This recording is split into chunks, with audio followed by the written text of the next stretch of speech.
إذا جاءك المنافقون قالوا نشهد إنك لرسول الله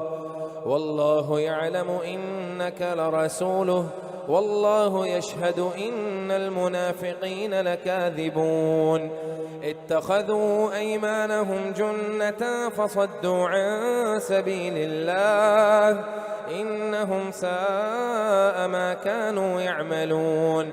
ذلك بأنهم آمنوا ثم كفروا فطبع على قلوبهم فهم لا يفقهون وإذا رأيتهم تعجبك أجسامهم وإن يقولوا تسمع لقولهم كأنهم خشب مسندة يحسبون كل صيحة عليهم هم العدو فاحذرهم قاتلهم الله أنى يؤفكون وإذا قيل لهم تعالوا يستغفر لكم رسول الله لووا رؤوسهم ورأيتهم يصدون وهم مستكبرون سواء عليهم أستغفرت لهم أم لم تستغفر لهم لن يغفر الله لهم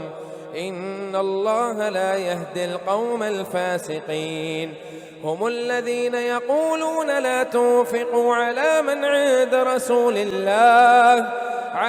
عند رسول الله حتى ينفضوا ولله خزائن السماوات والأرض ولكن المنافقين لا يفقهون يقولون لئن رجعنا إلى المدينة ليخرجن الأعز منها الأذل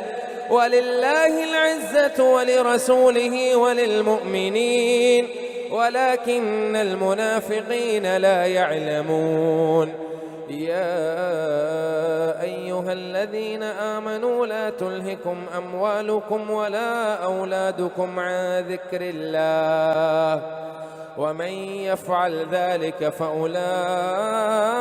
هم الخاسرون وأنفقوا مما رزقناكم من قبل أن يأتي أحدكم الموت فيقول رب لولا أخرتني إلى أجل قريب فأصدق وأكن من الصالحين ولن يؤخر الله نفسا إذا جاء أجلها والله خبير بما تعملون.